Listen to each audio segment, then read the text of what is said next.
Yes, audible.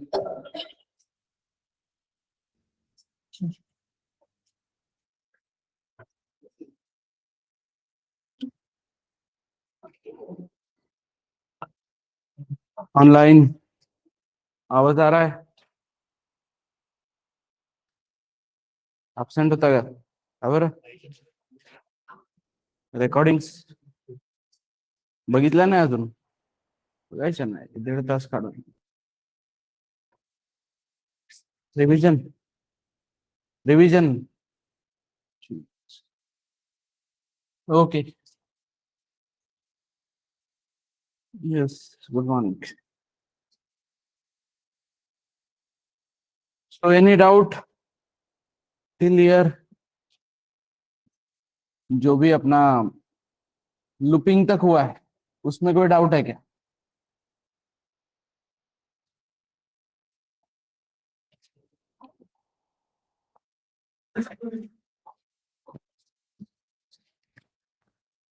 Yes, good morning.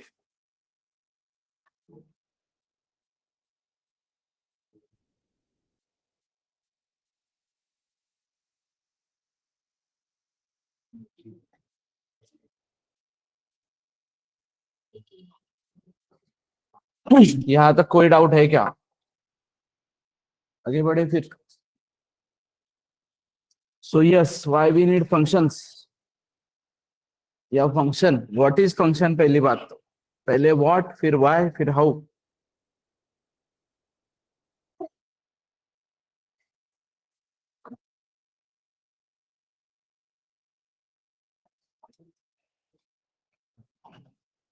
Function क्या है तुम बताओ.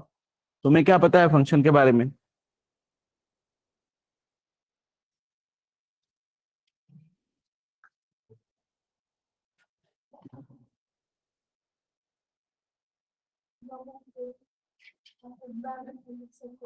Block of code.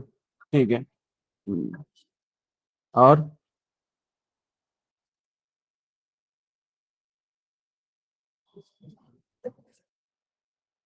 Online students,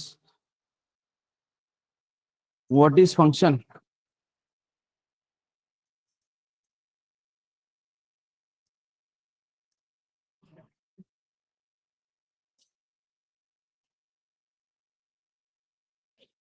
function क्या है? अरे कुछ तो पढ़ा होगा ना इसके पहले. Block of code to perform some specific task. Block of code है जो स्पेसिफिक टास्क परफॉर्म करता है. तो क्या जरूरत है फंक्शन की? Why we need it? Function की क्या जरूरत है?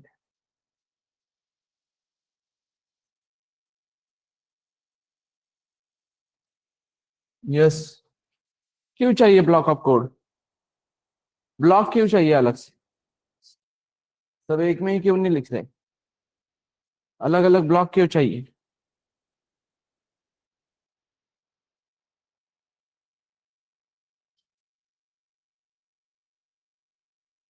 यस. तेरा नाम क्या है? शुभम.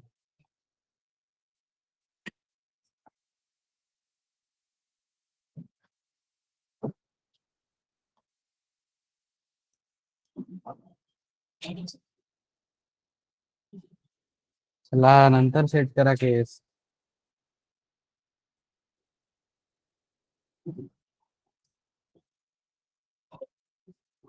सो ये 3 लोग हैं. इन 3 लोगों को 3 काम दिए. एक को बोला है प्राइम नंबर का कोड कर, एक को बोला है स्ट्रॉन्ग नंबर का कोड कर, एक को बोला है लेट से पैलिंड्रोम का कोड. ठीक है. 3 कोड करने बोले. अब ये 3 काम मुझे एक के बाद एक करने. तो फिर मैं मेन शुरू किया.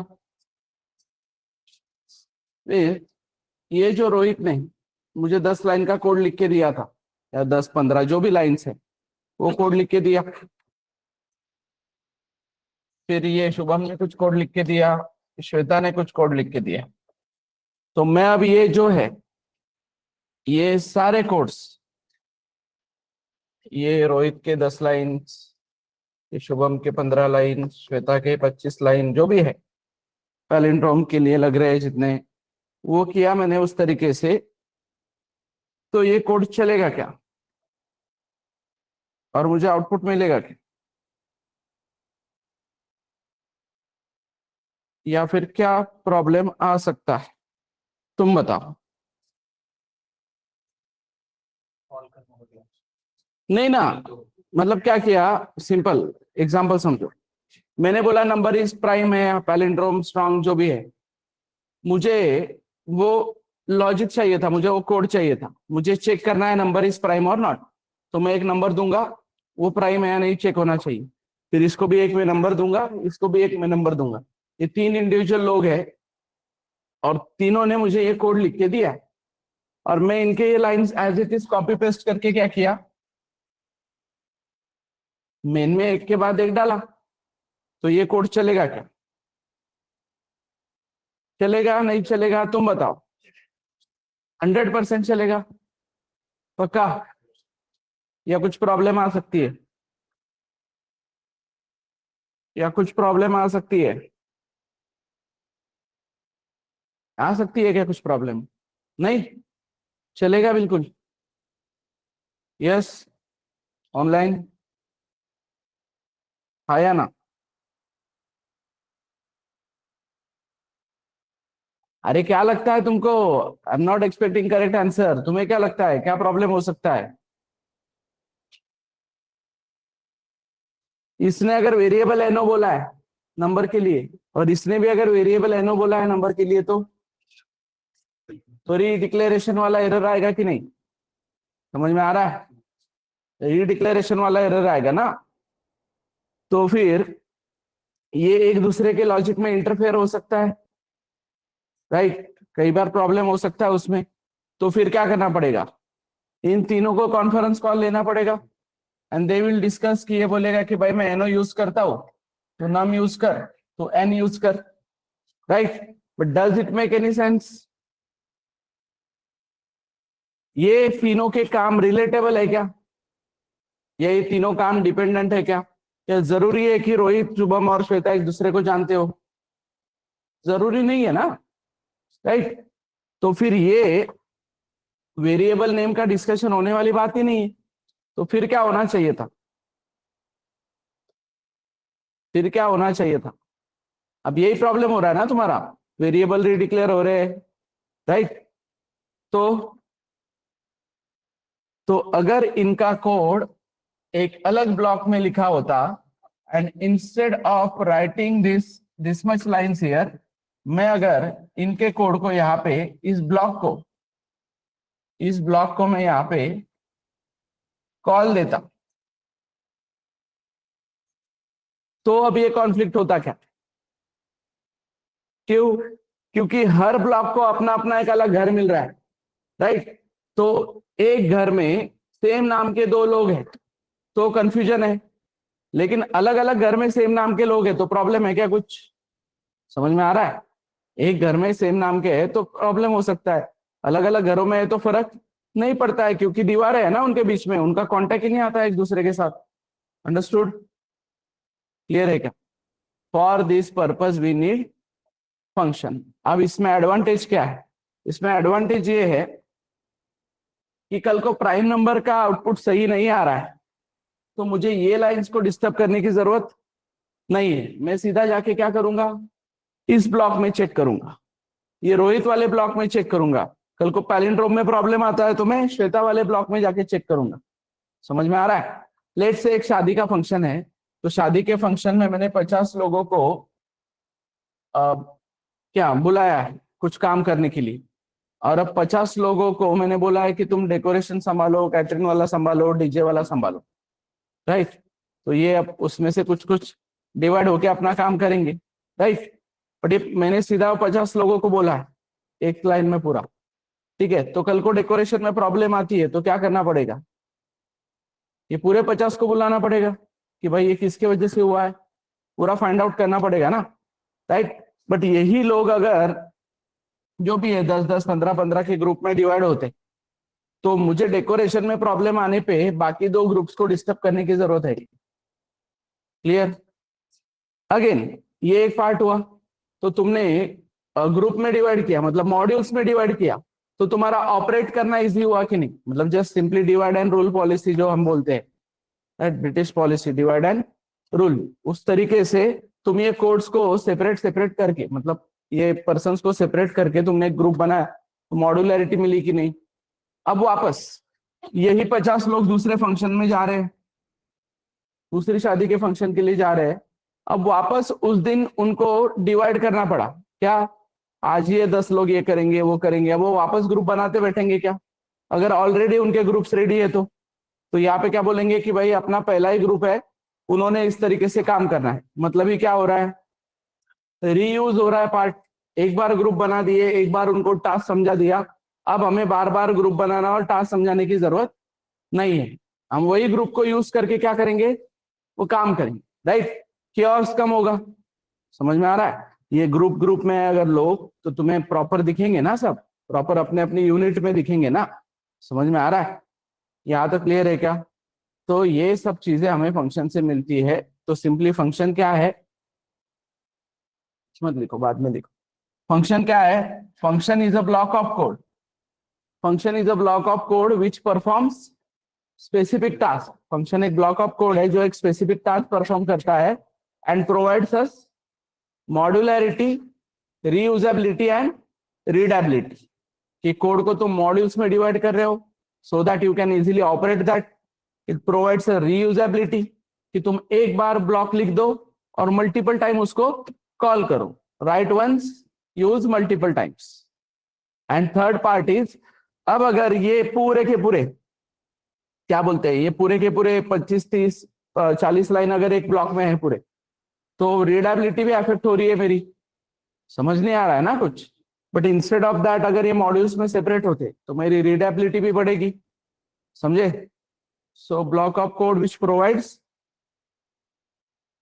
Modularity, reusability and readability. समझे? तो वाई क्लियर है, फंक्शन क्यू चाहिए, क्लियर है क्या? यहां तक की क्लियरिटी है क्या एवरीवन?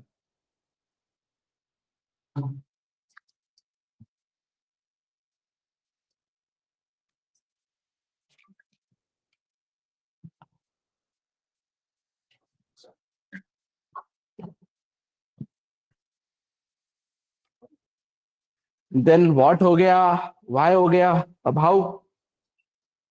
यहां तक क्लियर है क्या पहली बात? अब फर्क नहीं पड़ता। अब रोहित क्या वेरिएबल यूज करता है, शुभम क्या वेरिएबल यूज करता है और श्वेता क्या वेरिएबल यूज करती है, फर्क नहीं पड़ता, क्योंकि वो इंडिविजुअल क्या है अभी अपना अपना ब्लॉक। मतलब ही जब इनके ये स्टैक फ्रेम्स ओपन होंगे जो भी है, तो यहाँ पे मैंने एन बोला है और यहाँ पे मैंने एन बोला है, तो फर्क नहीं पड़ता है, क्योंकि इन दोनों का एक दूसरे का एक्सेस नहीं है पहली बात तो, राइट? तो दो वेरिएबल जो है अपने अपने स्टैक फ्रेम में है, तो अपने अपने स्टैक फ्रेम में तो उसको फर्क नहीं पड़ता है। तो यही तो एडवांटेज है ना। मतलब अभी क्या होगा, ये तीन लोग एक दूसरे को नहीं जानते, फिर भी अपना अपना काम करके रख रहे, फंक्शन बना के रख रहे, हमें बस यूज करना है, रीयूज करना है। इसी तरीके से तो एक टीम काम करेगी ना। एक टास्क कल को मैं डिवाइड करके देता हूँ कि भाई हाँ रोहित, तू एक फंक्शन बना ले, तो एक फंक्शन बना ले, तो एक फंक्शन बना ले, ठीक है? कल को तुम्हारे फंक्शन को हम क्या करेंगे, यूज कर लेंगे बस। तो यूज करने के लिए प्रोसेस समझते हैं या बनाने के लिए प्रोसेस समझते हैं। तो फंक्शन इतना डेप्थ में क्यों पढ़ना है? मतलब हमें फंक्शन क्यों बना के देखना है? क्योंकि कल को मुझे लेट से चाय पीनी है, तो मैं सीधा ऑर्डर कर सकता हूं कि नहीं? ऑर्डर कर सकता हूं कि नहीं? क्लियर? बट अगर मुझे क्लैरिटी है कि चाय घर घर पे कैसे बनाते, राइट? अगर मुझे पता है चाय घर पे कैसे बनाते हैं, ये सारा प्रोसेस की मुझको क्लैरिटी है, तो फिर इज इट नेसेसरी कि पिज्जा अगर मुझे ऑर्डर करना है तो घर पे कैसे बनाते हैं मुझे पता होना चाहिए? नहीं पता होने की जरूरत ना, मुझे ऑर्डरिंग की प्रोसेस पता होनी चाहिए बस। बट एक दो फंक्शन मैंने अगर खुद बना के देखे, मतलब 5 फंक्शन अगर मैंने खुद बना के देखे हैं, तो आगे के 50 फंक्शन में ट्रस्ट कर सकता हूँ ना कि हाँ इसमें ऐसे ऐसे होता होगा। लेकिन मुझे अगर स्टेप ही नहीं पता, या मुझे पता ही नहीं फंक्शन क्या होता है, हम भी बना सकते हैं वगैरह वगैरह सब चीजें, तो क्या होगा इससे? रट्टा मारना पड़ेगा फिर, रट्टा मारना पड़ेगा ना। क्लियर? तो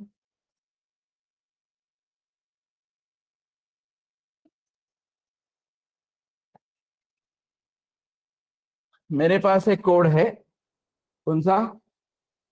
2 नंबर के एडिशन। तो अब नंबर यूजर से लेते हैं, पहले मैं तुम्हें स्कैनफ समझाता हूँ। स्कैनफ सिंपल है, प्रिंटफ जैसा एक फंक्शन है। So I am having here integer number, this number is only declared. तो मेमोरी में क्या हुआ, एक नंबर बना जिसमें गार्बेज है। अब ये नंबर कुछ मेमोरी एड्रेस लेगा, समझे? अब मुझे यहाँ पे क्या करना है, इस वेरिएबल में एक नंबर स्कैन करना है। तो स्कैन करना है, तो मैं कोड रन कर रहा हूं और पूरा ब्लैंक स्क्रीन आ रहा है, यूजर को समझ ही नहीं आ रहा है क्या करना है। तो हमने क्या करना चाहिए, पहले तो एक यूजर फ्रेंडली मैसेज देना चाहिए कि भाई एंटर अ नंबर, या कैरेक्टर चाहिए, या एज चाहिए, तुम्हें अमाउंट बैलेंस चाहिए, जो भी चाहिए। क्लियर? लेट से एंटर एज, जो भी है। तो मैं यहाँ पे एक नंबर स्कैन करना चाहता हूँ, तो पहले मैं क्या करूंगा, मैसेज दूंगा कि भाई एंटर नंबर। क्लियर? ये करने के बाद हमें क्या करना है, इस नंबर में वैल्यू को यूजर से स्कैन करना है। तो we will go with scanf. Scanf नाम का फंक्शन है, स्कैन एफ नाम का फंक्शन है, डबल कोट्स में it will take format specifier, कि भाई तुम क्या स्कैन करना चाहते हो, इंटीजर स्कैन कर रहे हो, या कैरेक्टर स्कैन कर रहे हो, या डबल स्कैन कर रहे हो, उसके according you will provide a format specifier. तो ये क्या स्कैन कर रहे हो तुम, ऊपर से डी। तो स्कैनएफ के डबल कोट्स में सिर्फ फॉर्मेट स्पेसिफायर आएंगे। इधर बहुत से लोग मैसेज वगैरह दे देते हैं, मैसेज का लेना देना नहीं है। मतलब जो तुम्हें कंसोल पे दिखाना है that will be part of printf, लेकिन जो तुम्हें स्कैन करवाना है पार्ट होगा किसका, स्कैनएफ का। तो उसके लिए तुम्हें फॉर्मेट स्पेसिफायर ही देना पड़ेगा बस। कॉमा करके अब तुम्हें बताना है, कॉमा करके तुम्हें बताना है कि इस जगह पे क्या करो, इस जगह पे स्कैन करो। तो इस जगह पे, तो मैंने यहाँ पे नंबर बोल दिया, मैंने यहाँ पे नंबर बोल दिया, तो क्या आएगा वहां पे, गार्बेज। क्योंकि नंबर के अंदर क्या है, गार्बेज है, नंबर इज रिप्रेजेंटिंग वैल्यू, मतलब ही गार्बेज उसके अंदर का। तो मैंने इसको बोला है कि इस जगह पे स्कैन करो, कौन सी जगह, गार्बेज जगह। तो ये क्रैश हो जाएगा ना, समझ में आ रहा है? बहुत से बार हुआ होगा तुम लोगों के साथ कि स्कैन ऐप में एम्परसेंड नहीं दिया तो कोड आगे ही नहीं बढ़ता है, राइट? कोड क्रैश हो जाता है, क्यों? क्योंकि सिंटैक्स ये बोलता है कि यहाँ पे जो नंबर आएगा, यहाँ पे जो नंबर आएगा, लेट्स एज्यूम कि गार्बेज वैल्यू क्या है, 1234। तो गार्बेज वैल्यू 1234 है, तो ये स्कैन ऐप किसी 1234 एड्रेस पे क्या करेगा, वैल्यू स्कैन करने की कोशिश करेगा। पर 1234 तो अपना ऑथोराइज एड्रेस है ही नहीं, वो किसी दूसरे का घर हो सकता है। समझ में आ रहा है? तो तुम क्या अतिक्रमण कर रहे हो या अनऑथराइज एक्सेस कर रहे हो? तो फिर तुम्हें यहाँ पे बोलना है कि भाई ये 2000 पे स्कैन कर। 2000 ओएस देता है, तुम्हें नहीं पता 2000 3000 4000, बट तुम्हें ये तो पता है ना कि नंबर के एड्रेस पे स्कैन कर, नंबर का एड्रेस, एनओ का address, right? So to represent that address we need this ampersand. Clear? अब तुम बोल रहे हो कहां पे स्कैन करना है, एड्रेस ऑफ एनओ। क्लियर है एवरीवन? क्लियर है क्या? तो मैं ये नहीं लिखता हूं तब एरर क्यों आता है वो समझाएगा। एरर मतलब रन टाइम पे क्रैश क्यों होता है। क्लियर? तो ये क्यों इतना डेप्थ में बता रहा हूँ, वापस समझाता हूँ। It's not about explaining scanner, scanner पढ़ाने का नहीं है मुझको यहाँ पे। मुझे ये समझाना है कि तुम कितना सिंटैक्स ओरिएंटेड पढ़ते हो। अभी अगर मैं बोलूं कि एम्परसेंड नहीं लिखा तो ये कोड चलेगा क्या? तो सब लोग बोलेंगे कि नहीं एम्परसेंड लिखना ही होता है। क्यों लिखना होता है वो नहीं पता है।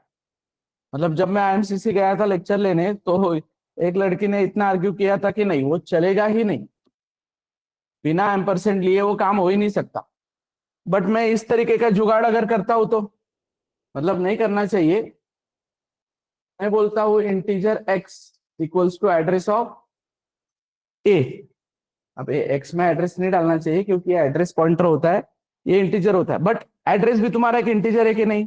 तो फॉर नाउ वार्निंग सर्वाइव करके हम क्या करते हैं, एक्स में कितना डाल रहे हैं 2000, क्योंकि एड्रेस ऑफ ए क्या है 2000। तो can I right here x, can I right here x.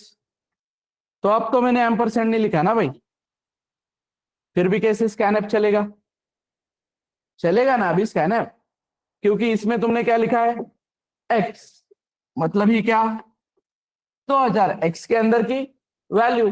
तो 2000 तुमने अगर बोला है मतलब ये इसी जगह को लोकेट कर रहा है कि नहीं, तो मुझे अलग से एम्परसेंड लिखने की जरूरत है क्या। मतलब ही मुझे यहाँ पे क्या चाहिए था, यहाँ पे मुझे क्या चाहिए था एड्रेस चाहिए था, और वो एम्परसेंड देता है। अब क्या है कि मेरे पास अगर ऑलरेडी नंबर अवेलेबल है, मेरे पास ऑलरेडी एम्परसेंड अवेलेबल है, तो मैं एम्परसेंड ऑफ नंबर ही लिखूंगा ना भाई।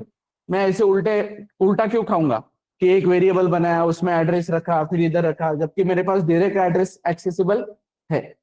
तो कर सकते हैं क्या, कर सकते हैं, बट करना नहीं है, ये पार्ट समझो, या ये पार्ट कि वो एम्परसेंड लिखना ही होता है। तो जब तक तुम समझोगे नहीं, अगेन मैंने बोला है तुमको कि हर सिंटैक्स का वाई दे सकते हैं कि वो सिंटैक्स वहां पे क्यों है। क्लियर, समझ में आ रहा है वो सिंटैक्स वहां पे क्यों है। तो मैंने क्या किया था, यस रोहित, मैंने क्या किया है, एक एक्स नाम का वेरिएबल लिया है, एक्स नाम के वेरिएबल में पहले ए का एड्रेस डाला, क्योंकि तुम्हें यहाँ पे क्या चाहिए, तुम्हें यहाँ पे एड्रेस ही तो चाहिए, राइट। तो एड्रेस कैसे आता है उससे क्या फर्क पड़ता है, वहां पे एक वैलिड एड्रेस चाहिए। तुम जब एम्परसेंड लिखना भूलते हो तो इस नंबर में वैलिड एड्रेस है क्या, इसमें गार्बेज है, तो उसको वहां पे वैलिड एड्रेस चाहिए बस। तो मेरा पॉइंट ये है इस पे कि इफ यू आर सेइंग कि एम्परसेंड लिखना होता है इट इज मस्ट, वो नहीं लिखा तो रन टाइम एरर आता है। लेकिन क्यों एरर आता है, क्या प्रॉब्लम है, एम्परसेंड नहीं लिखा मतलब वहां पे इंटरनली क्या गड़बड़ हुई, ये तुम्हें समझ में आना चाहिए कि नहीं। जस्ट एन एग्जाम्पल, आगे के अपने एग्जाम्पल क्या टॉपिक्स के लिए, समझे क्या ऑनलाइन एवरीवन। तो तुम हर चीज का वाई पूछ सकते हो। अब बस तुम इस चीज का वाई नहीं पूछ सकते कि भाई एम परसेंट की जगह पे हैश क्यों नहीं यूज किया, एम परसेंट ही क्यों, that is part of syntax, वो डेनिस ऋषि से जाके पूछो। अब उसमें भी वाई है एक्चुअली, कि हर एक सिंटैक्स का अपना अपना एक मीनिंग या अपना अपना एक काम करके दिया है। बट इस तरीके से तुम स्कैनएप यूज कर सकते, क्लियर है। तो अब कोई भी यूजर से वैल्यू लेनी है तो you can use like this. दो नंबर है तुम्हारे पास, नंबर 1 नंबर 2, तो you will go with scanf %d address of number 1 address of number 2। कोई इसमें स्पेस वेस ये सब देते बैठना नहीं है, simply deal with format specifier, कोई उसमें ABCD वगैरह दूसरा पार्ट नहीं होना चाहिए। Clear everyone. So scanf use कर सकते हो अभी हार्ड कोडेड वैल्यू की जगह पे, हार्ड कोडेड वैल्यू की जगह पे you can take scan user से लो वैल्यूज। क्लियर। तो अब यहाँ पे मुझे दो नंबर की एडिशन करनी है, दो नंबर की एडिशन करनी है, तो आई विल गो विथ, पहले तो नंबर 1 नंबर 2 मैंने डिक्लेयर किया, राइट। फिर मुझे एक रिजल्ट नाम का वेरिएबल लगेगा, फिर मैं यूजर को मैसेज दूंगा क्या, एंटर नंबर 1 एंड नंबर 2। फिर मैं यहाँ पे बोलूंगा scanf address of number 1 address और नंबर 2 कि भाई इस जगह पे वो स्कैन करो। फिर अपना अल्गोरिदम लॉजिक होगा क्या, result equals to number 1 plus number 2, और मैं यहाँ पे प्रिंट करूंगा क्या, रिजल्ट इक्वल्स टू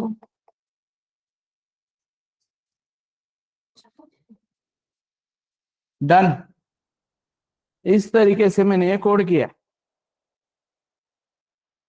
अब वापस मुझे 2 नंबर की एडिशन करनी है, तो क्या करना पड़ेगा, यही कोड उठा के वापस लिखना पड़ेगा। वापस 2 नंबर की एडिशन करनी है तो वापस लिखना पड़ेगा, राइट। वेरिएबल चाहिए तो तुम रीयूज करो, ठीक है, वेरिएबल रीयूज करो, लेकिन ये 4 लाइन का कोड तो लिखना पड़ रहा है ना तुम्हें वापस। क्लियर, समझ में आ रहा है। तो यही पार्ट, यही अगर एक ब्लॉक में होता तो मैं उस ब्लॉक को मल्टीपल टाइम्स क्या करता, कॉल करता सिंपली। तो समझना है, फिर हमें फंक्शन बनाने के लिए हमें फंक्शन प्रोसेस के थ्रू जाना पड़ेगा।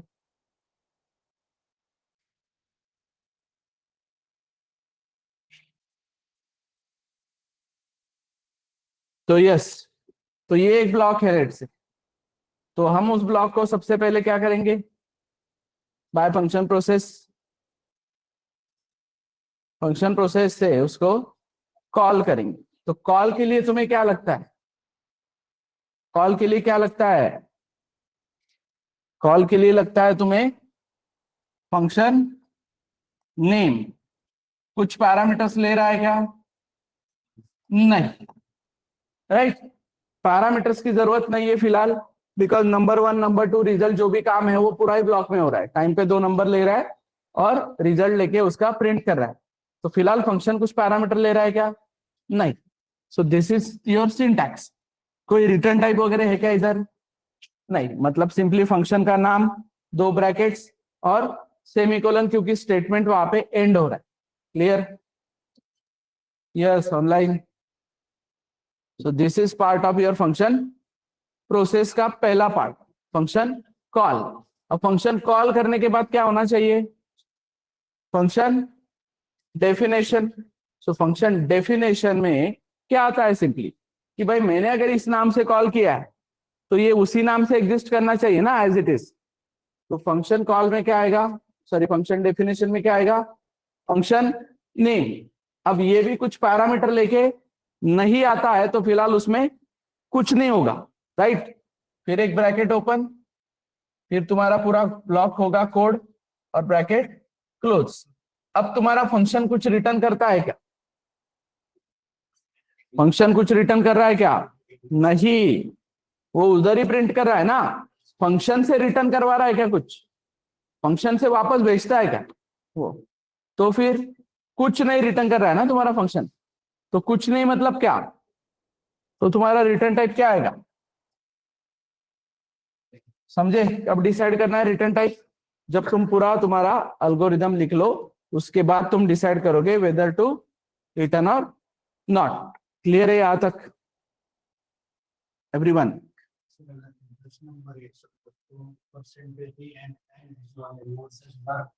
हाँ 10 बार लिखना पड़ेगा।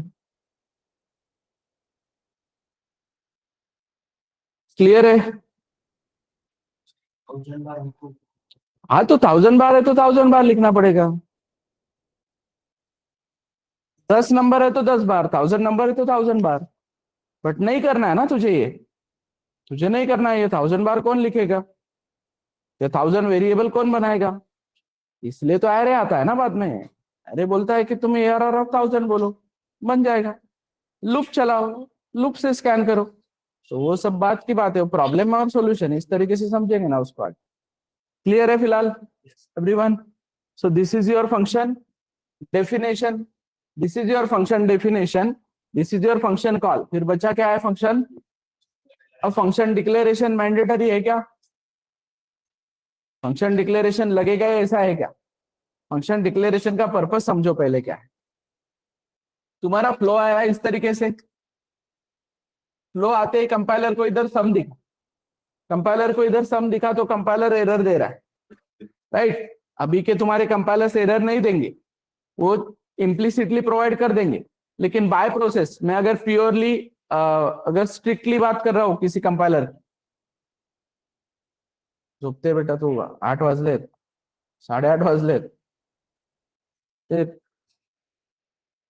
सो कंपाइलर क्यों एरर देता है? कंपाइलर बोलता है कि सम फंक्शन ऐसा मुझे कुछ पता नहीं है, क्योंकि सम फंक्शन कब आने वाला है पिक्चर में? आगे आने वाला है ना, राइट? तो तुम कॉल पे आ रहे हो, फिर ये डेफिनेशन होगी, पर तुम यहां से अगर तुम्हें सक्सेसफुली आगे बढ़ना है तो तुमने क्या बोलना चाहिए? तुमने ये कॉल आने से पहले ही डिक्लेयर करके रख देना चाहिए कि हाँ ऐसा ऐसा फंक्शन आगे आने वाला है, फिलहाल के लिए उसको ग्रीन फ्लैग दे दो। आगे अगर तुम्हें नहीं मिला तो फिर एरर दे देना कि भाई अनडिक्लेयर अनडिफाइन है वगैरह जो भी है पार्ट। क्लियर? तो इसके लिए आएगा तुम्हारा फंक्शन डिक्लेरेशन, जो क्या बोलता है? रिटर्न टाइप, फंक्शन नेम, और अगर कोई पैरामीटर्स है तो ओनली डेटा टाइप्स। क्लियर? तो ये पार्ट क्लियर है क्या everybody? So this is how हम आए इसमें मेन में। वापस तुम्हें यहाँ पे समझाने के लिए इधर ध्यान दो।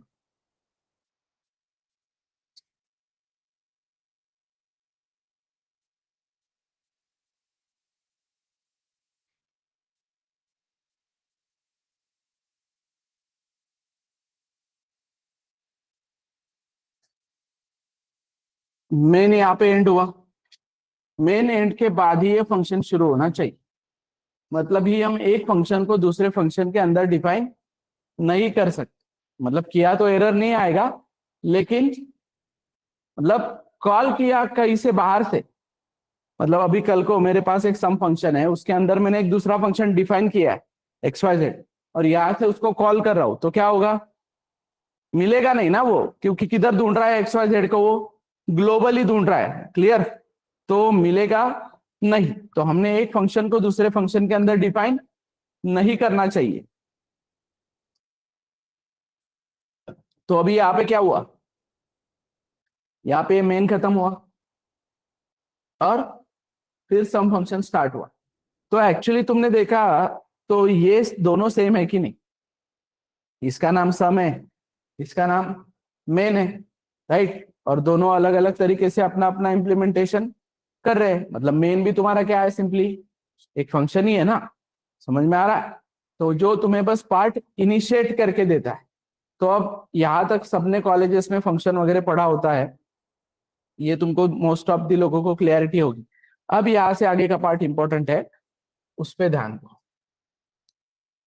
तो the part is whenever a function is called, जब भी एक फंक्शन को कॉल मिलता है, it gets a new stack frame, उसको एक नई स्टैक फ्रेम मिलती है। मतलब ही ये ग्लोबल एंड स्टैटिक, ये हीप, ये स्टैक, राइट? अब ये स्टैक फिलहाल क्या है? एम्प्टी। जैसे ही मैं प्रोग्राम को रन करता हूं, जैसे मैं प्रोग्राम को रन करता हूं, ऑपरेटिंग सिस्टम सबसे पहला कॉल किसको देगी? ऑपरेटिंग सिस्टम सबसे पहला कॉल किसको देगी? मेन को। तो मेन भी एक फंक्शन है कि नहीं? मेन भी एक फंक्शन है। तो when ever a function is called, उसको अपना एक स्टैक फ्रेम मिलता है। तो मेन को अपना एक स्टैक फ्रेम मिला, तो मेन को स्टैक फ्रेम मिलने के बाद ये मेन का आगे का काम होगा। क्लियर? समझ में आ रहा है? तो लेट से हम यहाँ पे इस तरीके से लिखते हैं, स्टार्ट और एंड। मतलब ये अभी तुम मेन में आए, मेन में आते ही सबसे पहले तुमने क्या प्रिंट कर दिया स्क्रीन पे? स्टार्ट। अब दूसरी लाइन पे, मतलब उसके नीचे की लाइन पे तुम क्या कर रहे हो? एक फंक्शन कॉल दे रहे हो। तो जैसे ही तुम एक फंक्शन कॉल दे रहे हो, हमने बोला है whenever a function is called it gets a new stack frame, मतलब सम को अपना एक स्टैक फ्रेम मिलेगा। और तुम सब काम छोड़ के सीधा जंप कहां पे करोगे? Let's say we will give it line numbers 1 2 3 4 5 6 7 8 9 10 11 12 and so on, जो भी लाइन नंबर दिए। तो जैसे तुमने लाइन नंबर 4 पे सम फंक्शन को कॉल किया, तो सब काम छोड़ के हम डायरेक्ट जंप किधर किए? लाइन नंबर 6 पे, लाइन नंबर 6 पे अगर कोई पैरामीटर है तो लेके आया, नहीं तो नहीं लेके आया। फिर आए हम लाइन नंबर 7 पे, क्या हुआ यहाँ पे, एक नंबर 1 बना जिसमें क्या है गार्बेज, एक नंबर 2 बना जिसमें क्या है गार्बेज, एक रिजल्ट बना जिसमें क्या है गार्बेज। फिर यूजर ने एंटर किया 10, फिर यूजर ने एंटर किया 20, और अब उन दोनों की एडिशन आ रही है 30, और तुमने ये 30 प्रिंट किया। समझ में आ रहा है, ये 30 प्रिंट किया। 30 प्रिंट करने के बाद आए तुम लाइन नंबर 12 पे, मतलब last line of your last line of your function, last line of your function sum. तो जैसे ही तुम सम के लास्ट लाइन पे आए तो सम का स्टैक फ्रेम क्या होगा, वैनिश। सम का स्टैक फ्रेम क्या होगा, वैनिश। और हम वापस चले जाएंगे उस जगह पे जहां से इस फंक्शन को कॉल किया गया था, मतलब ही हम वापस जाएंगे लाइन नंबर 4 पे, क्योंकि जहां से कॉल हुआ मतलब यहां से कॉल हुआ, यहां पे आके एंड होगा। अगले लाइन पे जाना है नहीं जाना है, योर सेमीकोलन विल डिसाइड। नहीं तो अगर मल्टीपल फंक्शन है उसके आगे भी प्लस प्लस प्लस करके, तो अभी तक हुआ नहीं ना तुम्हारा काम, लाइन नंबर 5 पे गए नहीं ना तुम। फिर यहाँ पे आए, अब ये फंक्शन ने कुछ नहीं रिटर्न किया, इसलिए ये फंक्शन में तुम कुछ लेके नहीं आओगे। और अब यहाँ पे आने के बाद तुम आओगे लाइन नंबर 5 पे और तुम बोलोगे फंक्शन क्या एंड। तो एंड बोलोगे तो मेन भी वैनिश हो जाएगा और स्टैक हो जाएगा एम्प्टी। तो इस तरीके से तुम्हारा प्रोग्राम होगा टर्मिनेट। तो सिंपल क्या क्या इससे स्टेटमेंट बनते हैं कि जब भी मैं किसी फंक्शन को कॉल करता हूं, whenever a function is called it gets a new stack frame. तो मेन को स्टैक फ्रेम कैसे मिली वो समझा है, क्योंकि सबसे पहले मेन कॉल होता है। अब अगर तुम्हारा कोई एक स्टैक फ्रेम आ गया है इसमें, तो स्टैक है वो, तो सबसे पहले जो आएगा सबसे लास्ट में हो जाएगा। मतलब ही मेन ने अगर प्रोग्राम शुरू किया है तो मेन ही प्रोग्राम खत्म करेगा। दैट इज द रीजन कि मेन क्यों प्रोग्राम शुरू करता है और मेन क्यों प्रोग्राम खत्म करता है। क्लियर। और मेन ही क्यों लिखना है, क्योंकि ओएस उसको उस नाम से। अब इधर हमने सम ही क्यों लिखा, क्योंकि हम सम नाम से बुला रहे हैं ना, राइट। क्लियर। अगर हमने यहाँ पे सम 1 लिखा होता और सम से बुलाते तो नहीं मिलता। Clear online everyone. तो ये पार्ट क्लियर है क्या, तो स्टैक फ्रेम्स वाला सिनेरियो क्लियर है क्या। तो अब इस केस में फिलहाल तुम मेन में हो, फिलहाल तुम मेन में हो, तो men will be your called stack frame. मतलब फिलहाल जो टॉप पे है वो क्या होगी, कॉल्ड। जैसे ही तुम लाइन नंबर 4 पे आते हो, जैसे लाइन नंबर 4 पे आते हो, स्टैक में एक नई स्टैक फ्रेम आ जाएगी, दैट इज सम। तो अब कॉल्ड कौन है, सम। अब कॉल्ड कौन है, सम। तो सम कॉल्ड है, तो कॉलिंग कौन होगा, men will be the calling. मतलब ही सिंपल, ये सम फंक्शन को जिस भी फंक्शन ने कॉल किया है वो फंक्शन बन जाएगा उसका कॉलिंग।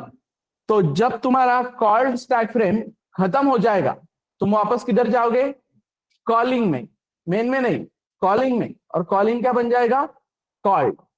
अब कॉलिंग क्या बन जाएगा, कॉल्ड। तो हम एक फंक्शन के अंदर दूसरा फंक्शन डिफाइन नहीं कर सकते, बट कॉल कर सकते हैं। समझ में आ रहा है, clear.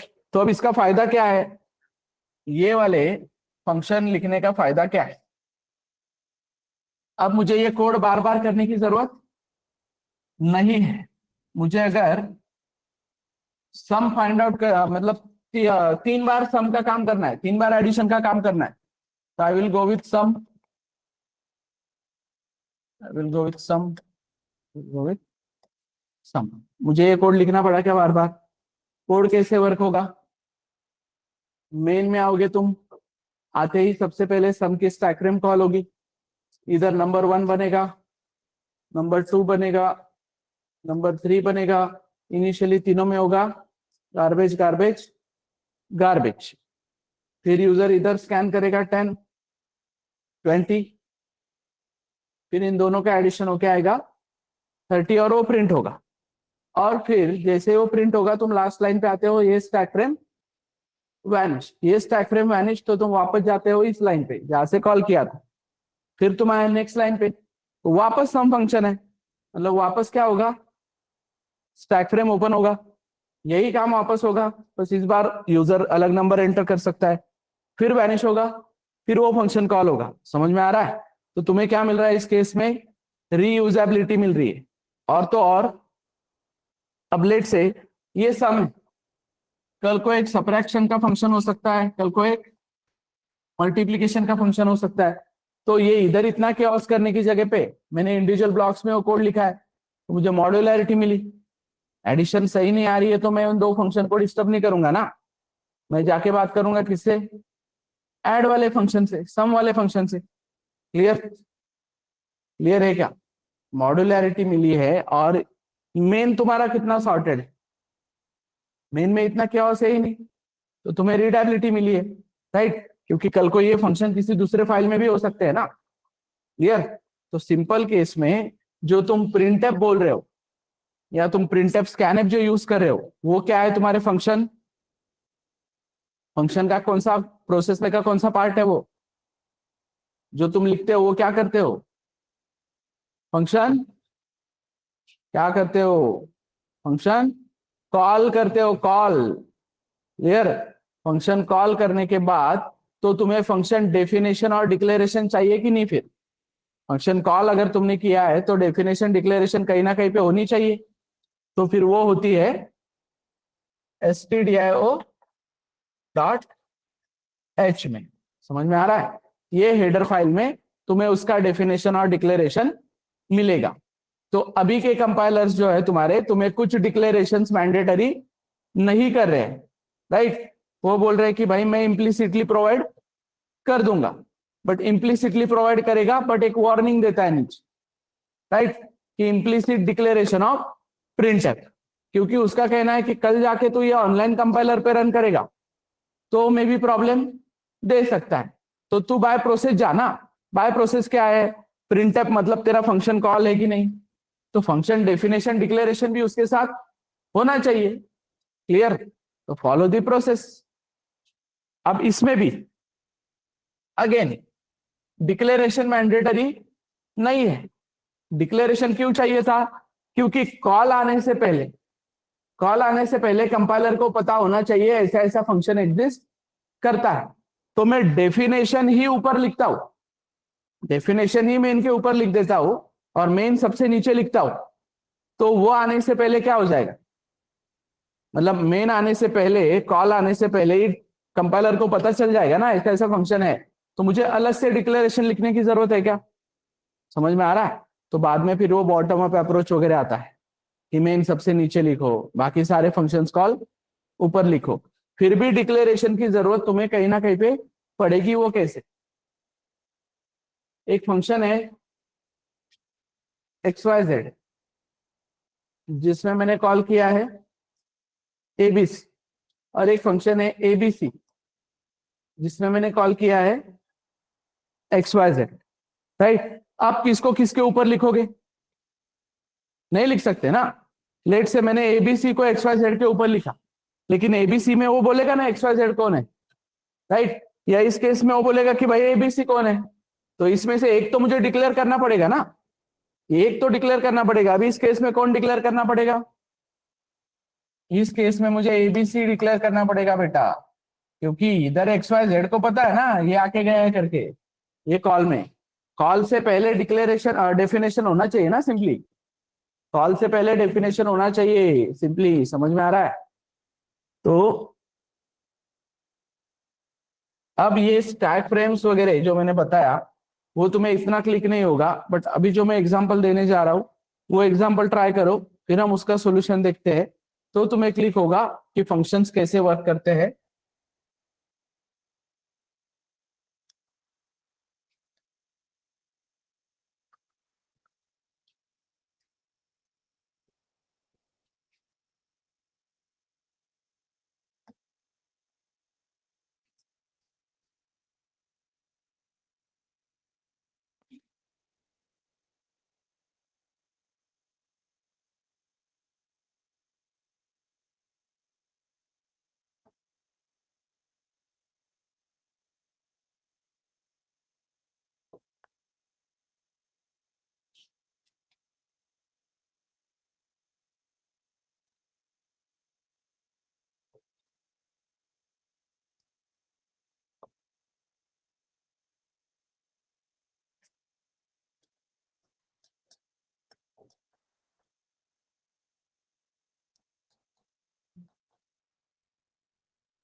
Simply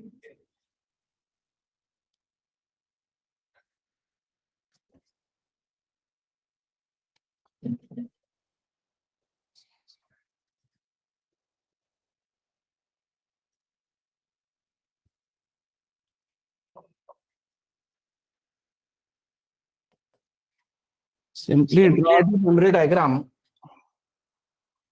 and tell me what will be the output.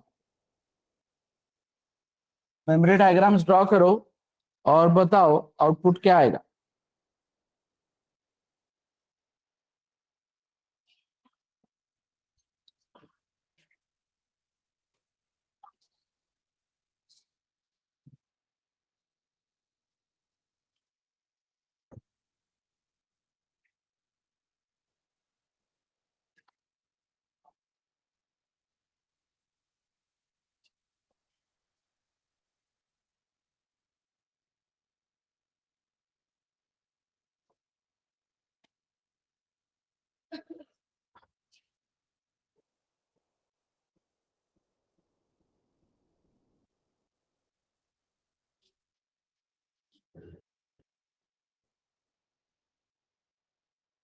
Question समझा है?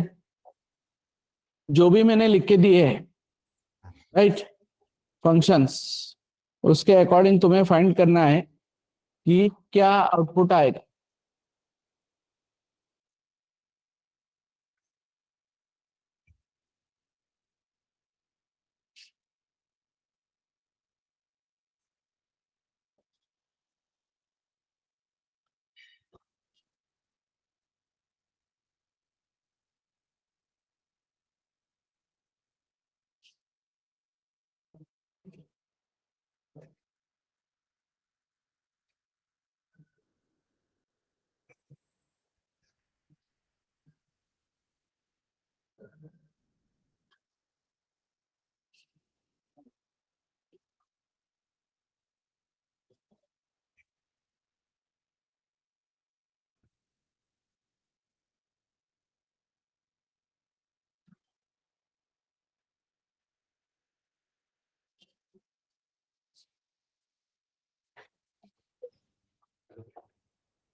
अन्ना अन्ना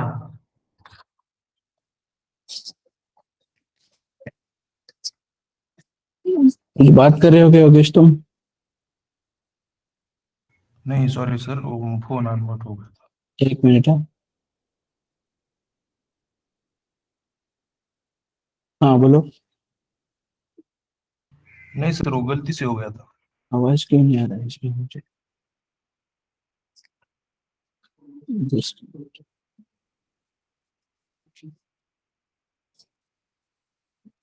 अब बोलो.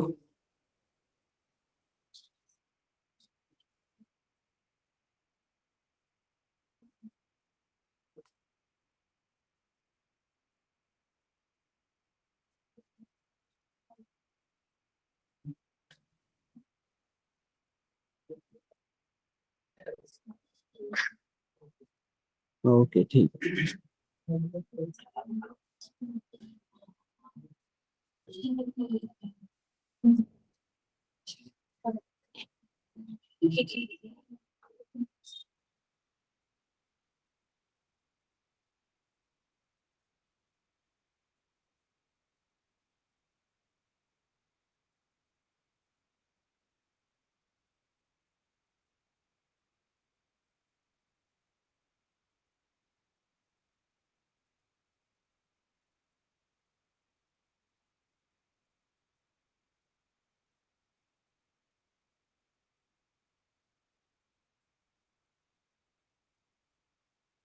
यस, मेमोरी डायग्राम ड्रॉ करो।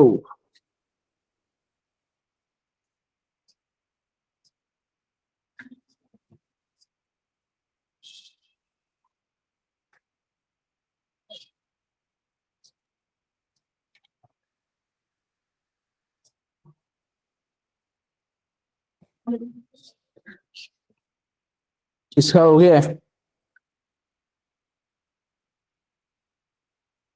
सबसे लास्ट।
करेक्ट करो बेटा उसको।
यस, चलो देखते हैं, ध्यान दो।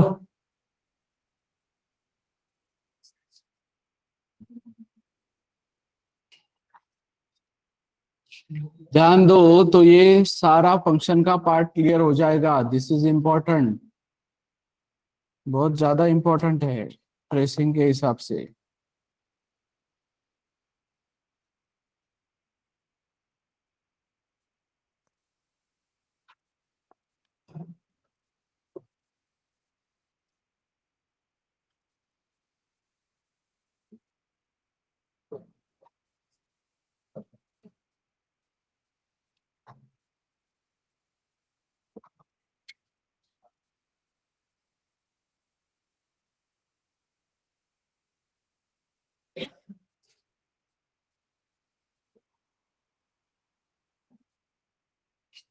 So this is your stack.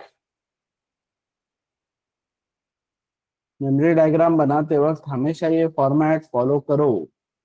This is global static heap and this is stack. Now first function called will be first function call will be main. तो मेन में क्या आएगा, मतलब मेन का स्टैक फ्रेम आएगा सबसे पहले। मेन का स्टैक फ्रेम आते ही तुम क्या प्रिंट कर दोगे, लाइन नंबर 3 पे स्टार्ट। लाइन नंबर 3 पे स्टार्ट प्रिंट करने के बाद तुम आओगे लाइन नंबर 4 पे। लाइन नंबर 4 पे whenever a function is called it gets a stack frame. तो जैसे ही न्यू स्टैक फ्रेम की बात हुई, तुम जंप किए किधर, एबीसी फंक्शन पे। मतलब लाइन नंबर 4 से तुम जंप किए लाइन नंबर 9 पे। लाइन नंबर 9 पे तुमने वो पैरामीटर्स वगैरह चेक कर लिया, ठीक है। मतलब ही वापस देखो, लाइन नंबर 4 से तुम आए यहाँ पे, तुमने पैरामीटर्स वगैरह चेक किए, नहीं है कुछ।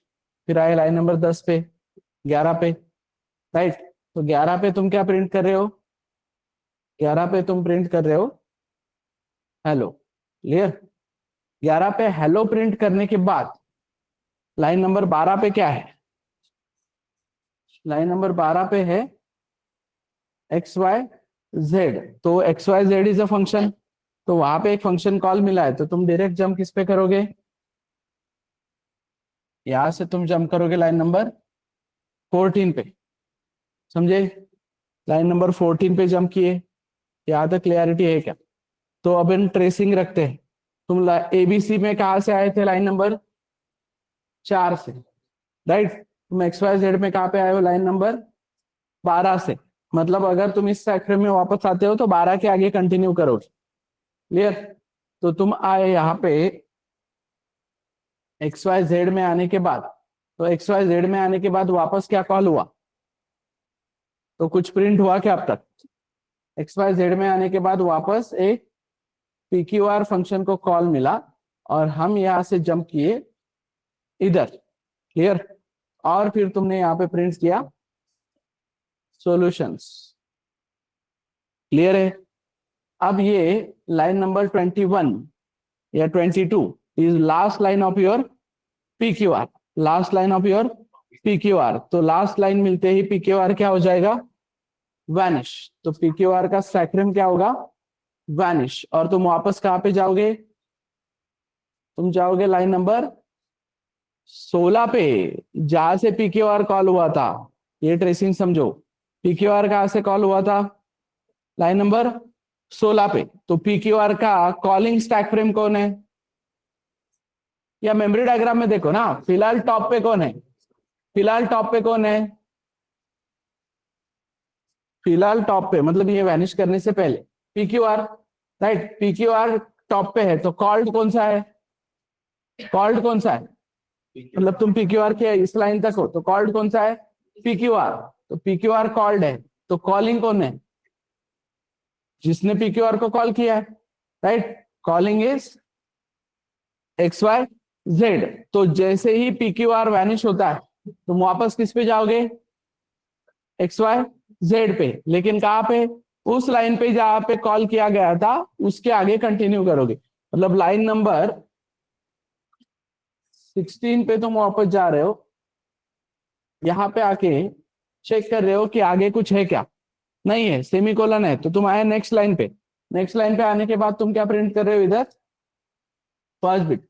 अब ये किसकी लास्ट लाइन है, ये लास्ट लाइन है एक्स वाई जेड की।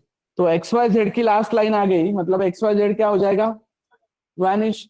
तो एक्स वाई जेड जो कॉल था, राइट, वो वैनिश होने के बाद तुम वापस कहां पे जाओगे, online students you are not answering, वापस कहां पे जाओगे, लाइन नंबर 12, जहां से एक्स वाई जेड कॉल हुआ था। मतलब ही तुम यहां से वापस आओगे एक्स वाई जेड पे, राइट। अब लाइन नंबर 12 जो है, मतलब तुम्हारा कॉल्ड फंक्शन कौन है अभी, एबीसी। तो लाइन नंबर 12 जो है वो लास्ट लाइन है किसकी, एबीसी। तो एबीसी क्या हो जाएगा, वैनिश। एबीसी वैनिश होगा, तो तुम वापस आओगे किधर, लाइन नंबर 4 पे, जहां से एबीसी कॉल हुआ था। तो तुम यहां से वापस आओगे लाइन नंबर 4 पे। तो लाइन नंबर 4 पे आके रुके हो तुम, मतलब तुम आए वापस मेन में। तो अभी भी तुम्हारा प्रोग्राम खत्म हुआ क्या? नहीं। तो फिलहाल तुम्हारा आउटपुट इतना है, start hello solutions first bit. Clear? अब तुम आए लाइन नंबर 5 पे। क्लियर? लाइन नंबर 5 पे आए। हेलो ऑलरेडी प्रिंट हो चुका है बेटा, हेलो आने से पहले प्रिंट हो चुका था ना, हेलो के बाद XYZ कॉल हुआ ना, तो अब हेलो पे वापस जाने का सवाल नहीं आता है। क्लियर? तो वापस आए तुम XYZ में, तो मतलब ABC के बाद XYZ। तो अब तुम सीधा XYZ मतलब ही किसका स्टैक फ्रेम ओपन होगा? XYZ। और तुम यहां से सीधा जंप करोगे लाइन नंबर 14 पे। तो तुम वहां पे बताओ कि अब कॉल्ड कौन है फिलहाल? फिलहाल कॉल्ड कौन है? Everyone online. कॉल्ड फंक्शन कौन सा है फिलहाल? और कॉलिंग कौन है उसका? उसका कॉलिंग कौन है? उसका कॉलिंग कौन है? PQR का कोई लेना देना नहीं है बेटा उसमें। PQR चला गया है, वो मैंने तुम्हारे रेफरेंस के लिए रखा है बस, वैनिश कर दिया ना मैंने। अब ये तीन एग्जिस्ट थोड़ी करते हैं उधर, वो तो तुम्हारे रेफरेंस के लिए रखा है। अब सीधा मेन के बाद क्या है? XYZ ना। तो ये अगर कॉल्ड है तो इसका कॉलिंग कौन है? मतलब XYZ अपना काम खत्म करके जाएगा तो वापस किधर जाएगा? मेन में जाएगा ना। क्लियर? तो हम आए XYZ में, लेकिन XYZ में आते ही क्या कॉल हो जाता है? PQR। तो PQR कॉल होता है, तो PQR अपना काम करेगा पहले, तो PQR इधर प्रिंट करेगा सॉल्यूशंस, और फिर PQR वैनिश होगा और तुम वापस आओगे किधर? XYZ में। तो XYZ में वापस आने पे क्या होगा? XYZ में वापस आने के बाद PQR के नेक्स्ट लाइन फर्स्ट बिट, और फिर XYZ भी क्या हो जाएगा? वैनिश। तुम वापस आओगे मेन में, मतलब इस लाइन पे जहां से कॉल गया था। अभी भी मेन खत्म हुआ क्या? नहीं। तुम आए लाइन नंबर 6 पे। लाइन नंबर 6 से तुमने सीधा जंप किया लाइन नंबर 19, मतलब ये किसका स्टैक फ्रेम ओपन हुआ? तो अभी कॉल्ड कौन है? कॉलिंग कौन है? समझे? कॉल्ड कौन है? PQR। कॉलिंग कौन है? मेन। तो इस तरीके से PQR अपना काम करेगा, दैट इज प्रिंटिंग सॉल्यूशंस, और फिर PQR वैनिश हो जाएगा और हम आएंगे वापस मेन में। अभी भी खत्म नहीं हुआ, अभी हमारा लाइन नंबर 7 पे। लाइन नंबर 7 पे प्रिंट हुआ एंड, और and is the last line of main. तो तुम्हारा स्टैक वैनिश। इस तरीके से तुम्हारा पूरा का पूरा स्टैक फ्रेम एम्प्टी हो रहा है, और स्टैक फ्रेम एम्प्टी होने की वजह से, मतलब स्टैक एम्प्टी होने की वजह से प्रोग्राम टर्मिनेट हो जाएगा, प्रोग्राम वहां पे खत्म होगा। तो ये पूरा जर्नी समझ में आएगा। तो क्या आउटपुट होना चाहिए तुम्हारा? Start hello solutions first bit solutions first bit solutions and. समझे एवरीवन? तो अब क्लिक हुआ क्या कि कैसे स्टैक फ्रेम ओपन होते हैं क्लोज होते हैं, ये फ्लो समझ में आया क्या इस एग्जांपल से? अगेन टाइम पे नहीं निकालते आया, उसका मेमोरी डायग्राम नहीं जमा, that is fine. Clear? But अब क्लियरिटी है क्या? यहाँ पे क्लिक हुआ क्या एवरीवन?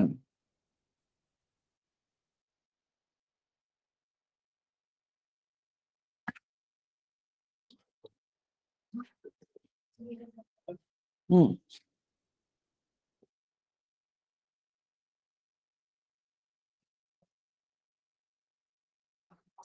सबसे पहले आए हम मेन में। मेन में आते ही क्या प्रिंट हुआ? स्टार्ट। मेन में आते ही स्टार्ट प्रिंट हुआ। फिर किसको कॉल मिला? ABC को। तो हम किधर जंप किए? सीधा ABC पे जंप किए, मतलब यहां से सीधा जंप किए ABC पे। तो ABC पे आते ही पहले क्या प्रिंट हुआ? हेलो। और फिर किसको कॉल मिला? XYZ को। तो अभी भी यहाँ पे कोई भी स्टैक फ्रेम वैनिश नहीं है, मतलब फिलहाल मेरे 3 स्टैक फ्रेम ओपन है, main, XYZ and ABC and XYZ, ये 3 स्टैक फ्रेम ओपन है। तो XYZ में आया मैं, तो XYZ ने वापस किसको कॉल किया? तो अभी फिलहाल मेरे 4 स्टैक फ्रेम ओपन है, क्लियर। बट जब तक पीक्यूआर का काम नहीं होता कंप्लीट, हम वापस XYZ में नहीं जा सकते। तो इसलिए समझ में आ रहा है क्या स्टैक मैकेनिज्म क्यों है? क्योंकि स्टैक का रोल ही वही है, जब तक टॉप का एग्जीक्यूट नहीं होता तुम उसके नीचे का एग्जीक्यूट नहीं कर सकते, क्लियर। इसलिए वो स्टैक में ऐड किए जा रहे हैं एक एक। तो अभी पहले मैंने पीक्यूआर का सारा काम कर लिया, तो पीक्यूआर का काम क्या है? सॉल्यूशंस प्रिंट करना। फिर पीक्यूआर वैनिश होके आएगा किसमें? XYZ में। फिर XYZ यहां से कॉल करके गया था तो वहीं पे आके रुकेगा वापस, और नेक्स्ट लाइन पे फिर तुम क्या प्रिंट करोगे? First bit, clear. देन उसके बाद XYZ का काम खत्म, XYZ वैनिश हो जाएगा। तो XYZ वैनिश होने के बाद तुम आओगे कहाँ पे? ABC में, राइट। और ABC में XYZ के नीचे कुछ नहीं लिखा है, इसलिए ABC भी वैनिश होगा और तुम आओगे मेन में। मतलब तुम्हारे इतने फंक्शन के लिए ये आउटपुट आया है, hello start solutions and first bit. समझ में आ रहा है? ये आउटपुट आया है तुम्हारे पहले फंक्शन कॉल के लिए। फिर तुम्हारा दूसरा फंक्शन कॉल है XYZ, तो तुम डायरेक्ट जंप करोगे कहाँ पे? XYZ पे। फिर वहां से PQR, मतलब पहले प्रिंट होगा सॉल्यूशंस, फिर आओगे तुम फर्स्ट बिट पे और तुम आओगे वापस XYZ पे। तो ये जो आउटपुट है ये पहले इसके लिए, फिर ये दूसरे इसके लिए, और तीसरा तो फंक्शन सिंपली PQR है, वो कॉल हो रहा है और अपना काम सॉल्यूशंस प्रिंट करवा रहा है। And then main is printing and. Clear है यहां तक? ऑनलाइन ये समझ में आया क्या?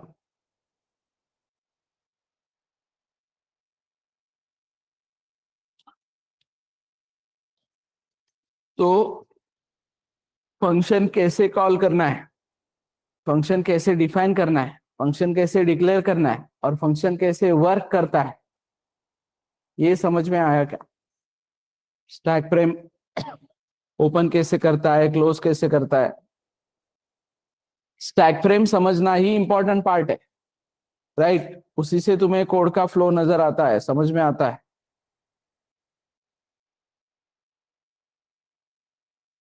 क्वेश्चन से और कोई तो बोलो अभी।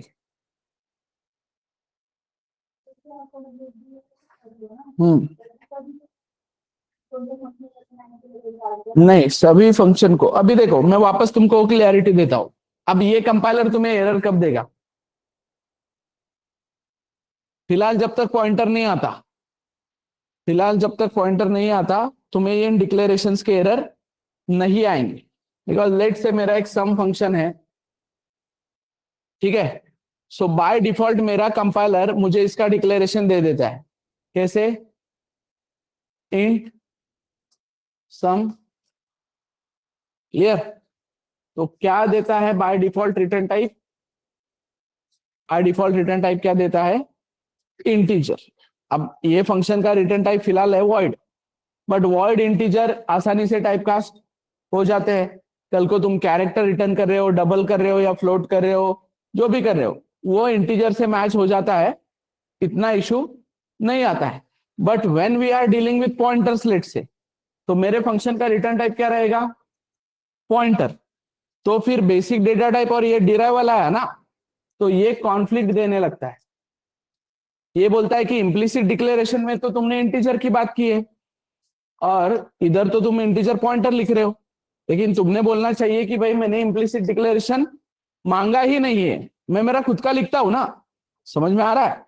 तो उसके भरोसे नहीं रहना है, इम्प्लिसिट डिक्लेरेशन के भरोसे नहीं रहना है। वो रीजन क्लियर है क्या कि इम्प्लिसिट डिक्लेरेशन मिलेगा, राइट। बट तुमने एक्सप्लिसिट अगर लिखा है प्रॉपरली तो प्रॉब्लम नहीं आएंगे, नहीं तो ये कल को एरर देने लगता है।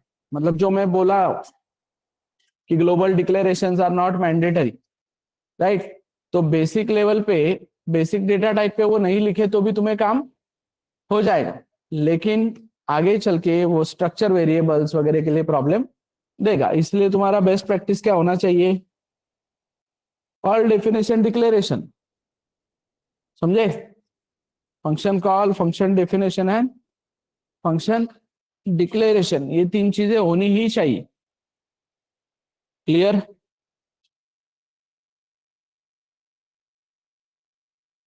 यस, और कोई क्वेश्चन है, डाउट है तो बोलो।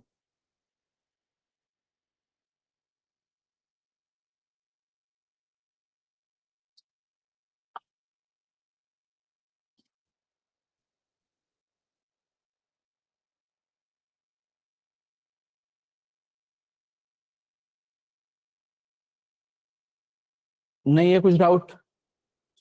ओके, टेक 15 मिनट्स ब्रेक और फिर क्वेश्चन सॉल्व करते हैं फंक्शन पे। अब फंक्शन पे करना क्या है हमें, जिनको ब्रेक नहीं लेना है उनको बता देता हूँ फिर।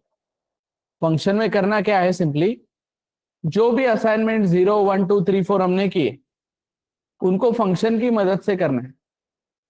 तो गधे जैसा यहाँ पे कोड वापस नहीं लिखते बैठना है। कोड रीयूज करो, कॉपी पेस्ट करो, पहले के फाइल्स में का कोड कॉपी पेस्ट करो। अभी हमें वापस लॉजिक बिल्डिंग समझना है क्या? नहीं, अभी हमें फंक्शन समझना है। उसके अंदर जो कोड है तुम ऑलरेडी कर चुके हो ना, 4 5 जो भी असाइनमेंट है। अब ये जो असाइनमेंट आएगा, पैटर्न्स मत करो उसमें, 0 1 2 3 4 तक ही करो। ठीक है, तो वो काम होगा फंक्शंस की मदद से। क्लियर?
फंक्शन टाइप 1 क्लिअर आहे सबको? काय झालंय, फंक्शनचा टाइप 1 झालाय ना?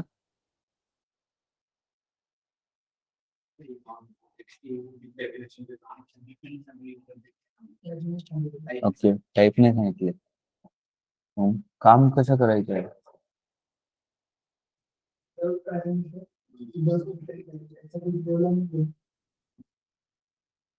ओके, तो आपके जो असाइनमेंट नंबर 1 है उसको फंक्शन से करना है. ठीक है, असाइनमेंट नंबर 1 जो है उसको फंक्शन से करना है. सभी असाइनमेंट को करना है, लेकिन सबसे पहले स्टार्ट करो असाइनमेंट 1.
करेक्ट.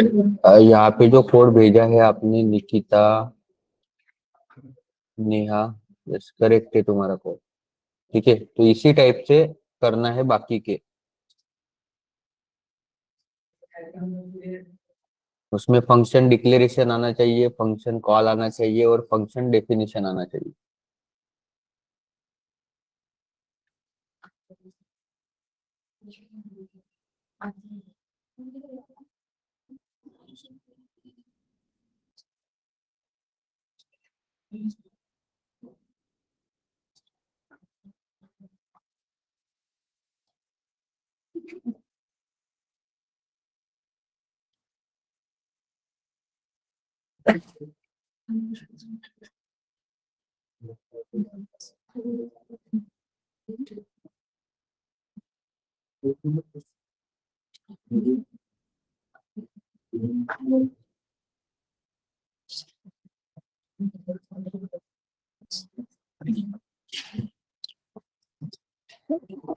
अभी एरिया में सर्कल का एरिया और पैरामीटर, सॉरी, पेरीमीटर दोनों निकालना है ना, सर्कल और रेक्टेंगल. वही क्वेश्चन है ना आपके असाइनमेंट में? क्या क्वेश्चन है? हम्म हम्म हम्म हम्म ओके, एरिया, एरिया और पेरीमीटर वाला नहीं है क्या? जीरो असाइनमेंट में है. ओके, ठीक है, फर्स्ट से स्टार्ट करो फिर. जीरो, जीरो असाइनमेंट भी कर सकते हो ना? हाँ, वो भी कर सकते हो. सम करना है तो उसके लिए भी कर सकते हो ना तुम. तो जहाँ पे मतलब दो टास्क है, ठीक है, डिफरेंट डिफरेंट टास्क है दो. सपोज मुझे एरिया निकालना है सर्कल का, एरिया ऑफ सर्कल और पेरीमीटर ऑफ सर्कल. ठीक है, तो यहाँ पे अगर दो टास्क है तो दो फंक्शन आएंगे यहाँ पे. ठीक है, डिफरेंट. ये एक फंक्शन हो गया, ये दूसरा फंक्शन हो गया. ठीक है, तो ये दो अलग अलग फंक्शन आएंगे. क्लियर? अभी इवन ऑड निकालना है. चलो एक एग्जांपल में करके दिखाता हूँ, बाकी क्या आप करो. अभी मुझे नंबर इवन है या ऑड है वो चेक करना है. तो सबसे पहले वॉइड में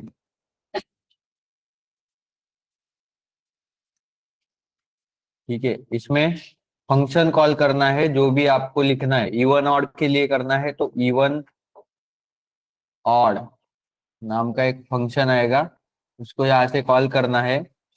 देन इसका डेफिनेशन लिखना है, ये हो गया फंक्शन कॉल। ठीक है, फिर यहाँ पे इवन ऑड, ये डेफिनेशन हो गया इसका। ठीक है, रिटर्न क्या करेगा, वॉइड। डेफिनेशन में क्या लिखना है, एक नंबर लेना है, तो यहाँ पे इंटीजर नम, जो भी नंबर आपको चेक करना है, अभी मुझे सपोज चेक करना है 34। ठीक है, यहाँ पे if condition, if number mod 2 exactly equals to अगर 0 होता है तो क्या होगा, क्या प्रिंट होना चाहिए, printf number is even, else number is odd।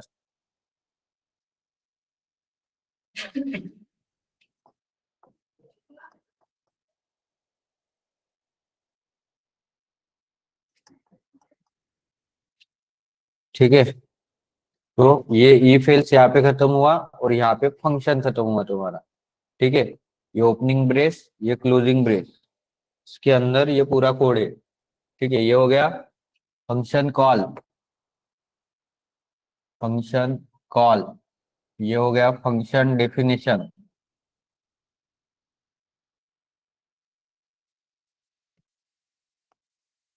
और लास्ट में यहाँ पे लिखना है फंक्शन डिक्लेरेशन।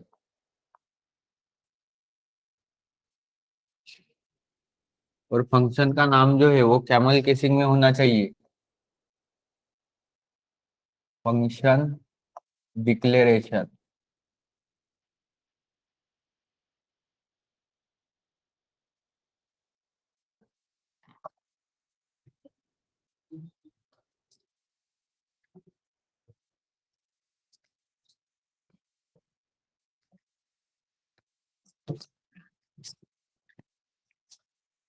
यस, चल रहा है सब सही।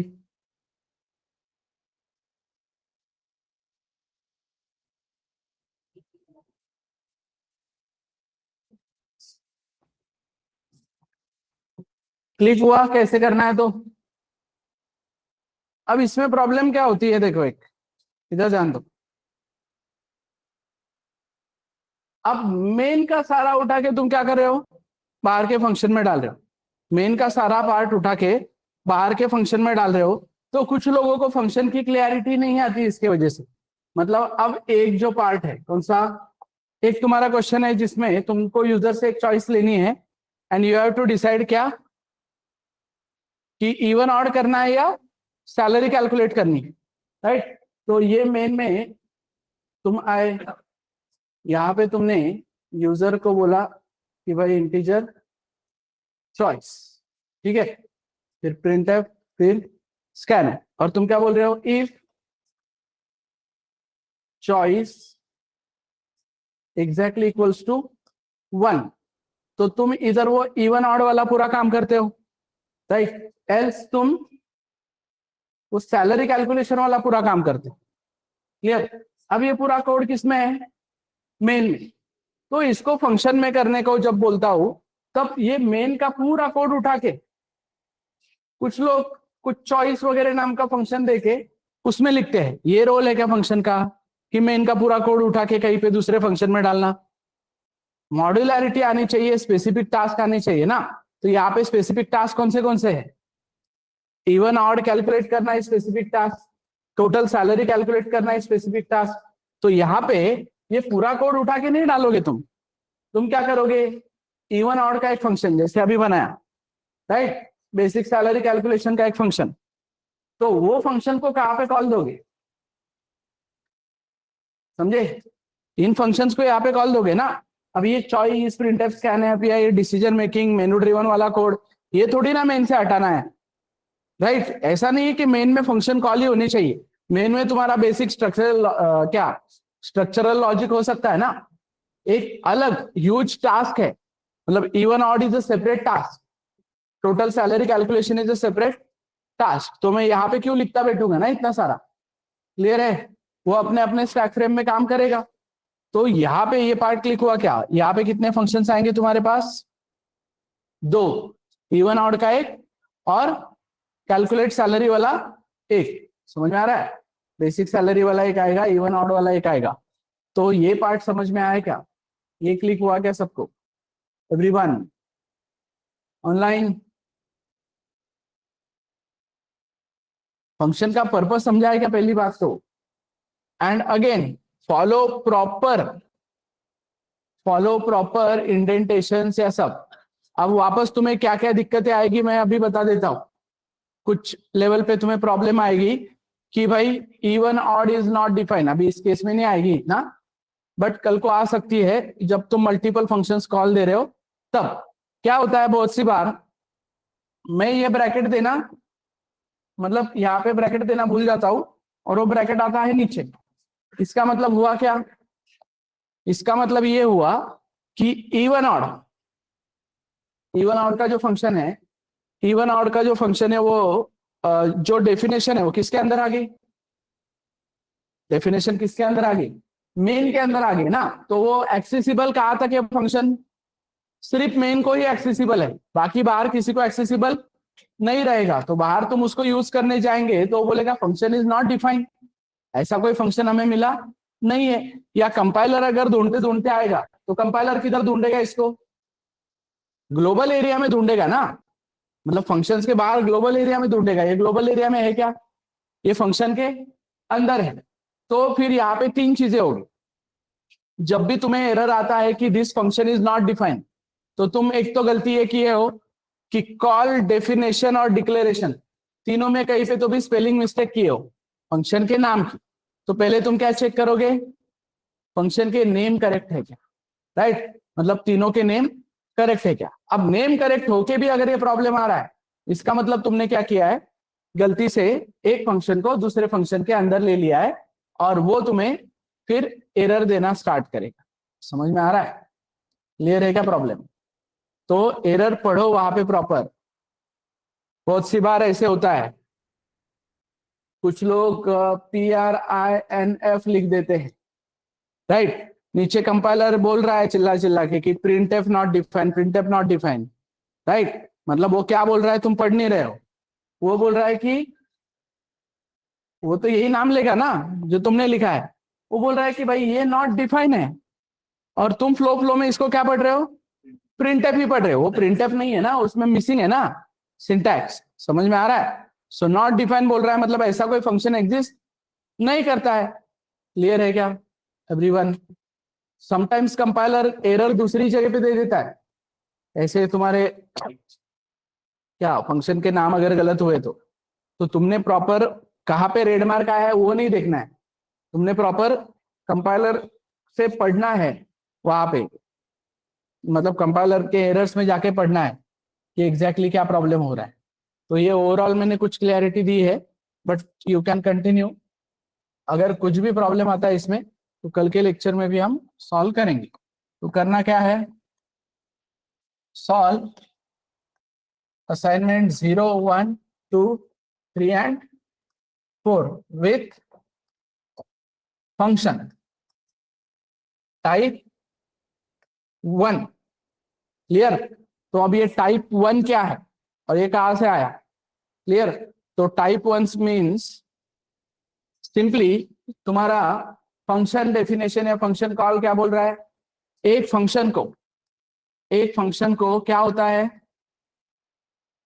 Parameters, right? और रिटर्न टाइप। तो फंक्शन को पैरामीटर्स होते हैं और रिटर्न टाइप होते हैं।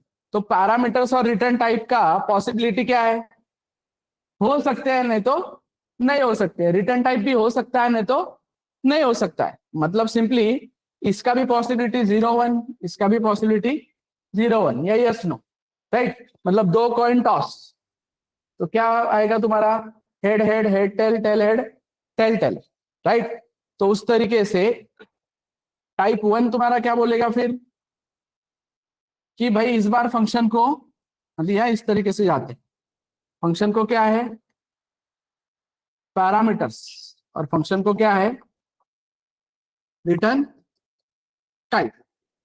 तो पैरामीटर भी नहीं है और रिटर्न टाइप भी नहीं है, ये कॉम्बिनेशन हो सकता है। क्लियर कि पैरामीटर भी नहीं है और रिटर्न टाइप भी नहीं है। दूसरा एक सिनारियो हो सकता है कि इस बार पैरामीटर भी मतलब पैरामीटर नहीं है बट रिटर्न टाइप है, पैरामीटर नहीं है बट रिटर्न टाइप है।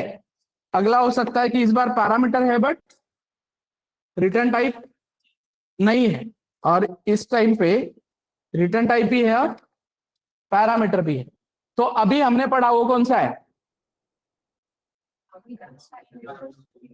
Without parameter without return type, कि कोई पैरामीटर नहीं है कोई रिटर्न टाइप नहीं है। तो फिलहाल सारे असाइनमेंट इस टाइप से करने हैं, फिर जब मैं टाइप 2, 3, 4 बोलूंगा तो यही सारे असाइनमेंट्स उनसे करने हैं। तो ऐसे करके वो लेट से ये क्या तुम्हारे 30 क्वेश्चन है, सो 3 into 4 120 क्वेश्चन हो जाएंगे कुछ।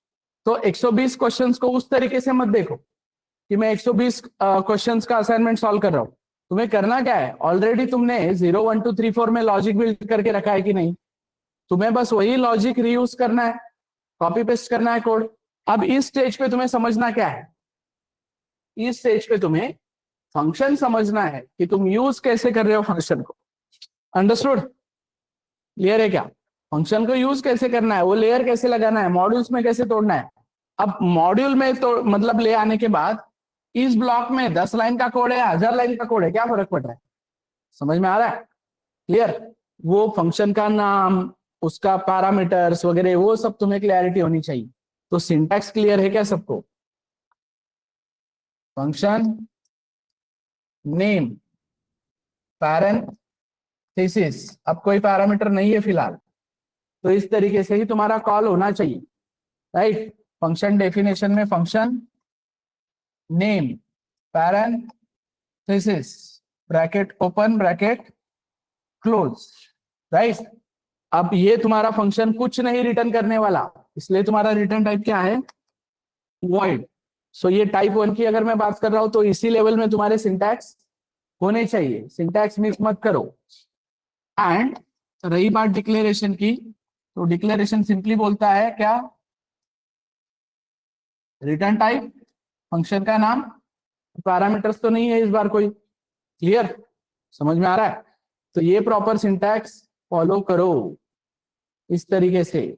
तो मेन भी खुद एक फंक्शन है ना प्रॉपर, तो मेन भी तुमने कैसे लिखना चाहिए, मेन तुमने कैसे लिखना चाहिए, ये ब्रैकेट ओपन ये ब्रैकेट क्लोज, जो भी मेन का पार्ट है वो पूरा इसके अंदर आएगा। फंक्शन कुछ रिटर्न नहीं करता, इसलिए हम क्या बोलते हैं वॉइड, मतलब ओएस ने उससे कुछ रिटर्न नहीं मांगा, इसलिए फंक्शन क्या रिटर्न कर रहा है वॉइड। तो ये क्यों लिखते हैं वॉइड मेन वगैरह, आई थिंक मैंने पहले लेक्चर में भी समझाया है। ठीक है, बट अब क्लियरिटी आई क्या, स्टैक फ्रेम वगैरह ओपन से क्लोज से वो समझ में आया क्या कि किस तरीके से पार्ट होगा, मेन से शुरू होगा मेन पे खत्म होगा, एंड सेम तुम कहीं पे भी जाओ इसी तरीके से फ्लो रहेगा आगे। क्लियर? क्लियर है क्या? क्वेश्चन है और कोई तो बोलो।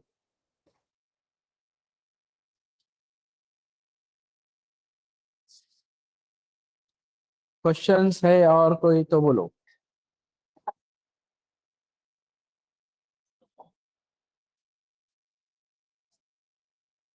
ये पार्ट समझ में आया?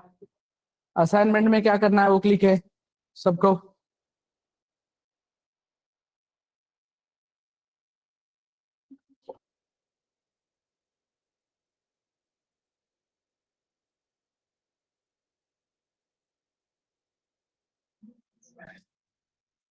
I hope everyone is getting speed okay है ना मेरा, फास्ट वगैरह नहीं हो रहा है ना ज्यादा?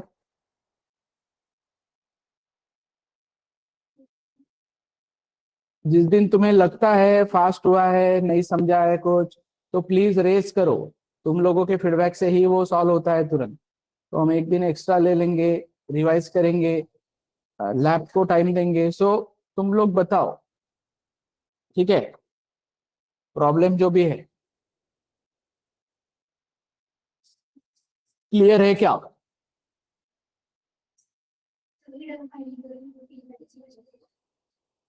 हेडर फाइल किसके लिए? नहीं नहीं नहीं नहीं, काय प्रिंटअप के लिए यूज कर रहे हो ना तुम? प्रिंटअप के लिए यूज कर रहे हो ना? तो प्रिंटअप के लिए तो stdio.h लगेगा ही ना, मैंने अभी बोला ना, नहीं तो वार्निंग आएगी। हाँ मैं वही पूछ रहा हूँ ना बेटा। फंक्शन डेफिनेशन में कितने भी फंक्शन कॉल कर सकते हो।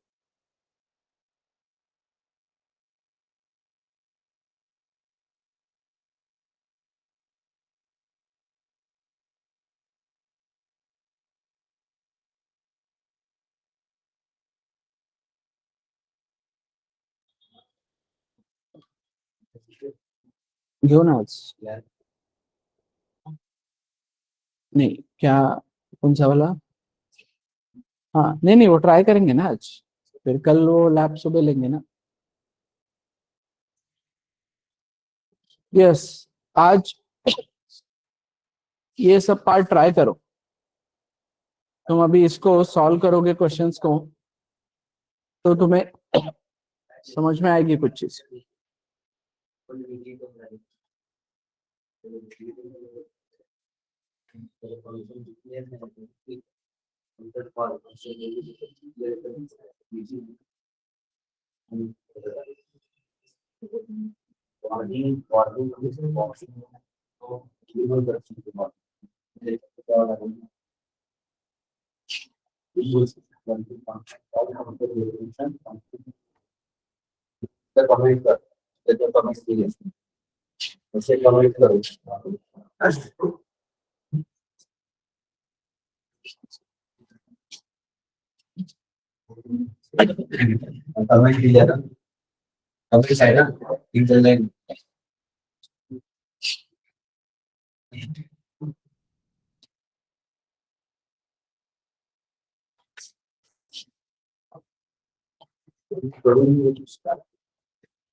यस, तो असाइनमेंट्स क्या करना है ये क्लियर है क्या सबको? तो आज जो मैं हम बोल रहा हूँ हमेशा कि तुम उस पर टाइम दो, समझो उसको प्रॉपरली, एंड देन कुछ चीजों में एरर आता है या प्रॉब्लम आता है, नहीं समझता है, तो we will explain. Yes, online clear.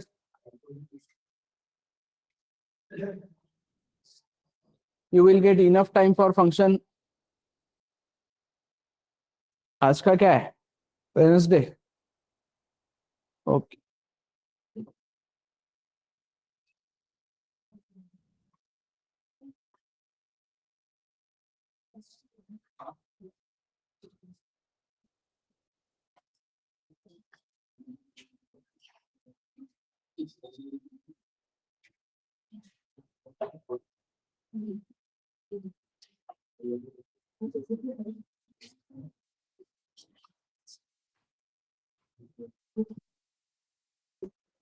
ठीक है।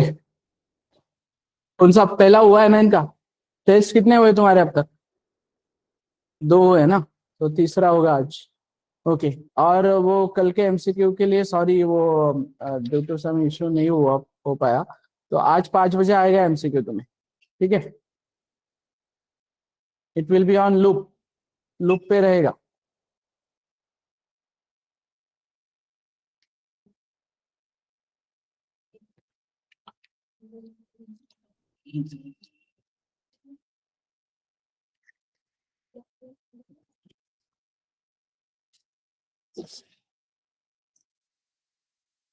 नहीं नहीं नहीं नहीं, असाइनमेंट में कुछ नहीं, सारा देखो, हमने टाइप 1 समझा है ना अभी, तो इनपुट कहाँ पे लोगे? फंक्शन में ही। आउटपुट कहाँ पे होगा? फंक्शन में ही। कुछ भी पास नहीं कर रहे हैं, कुछ भी रिटर्न नहीं कर रहे हैं, ठीक है? चलो फिर बाद में रियूज करेंगे।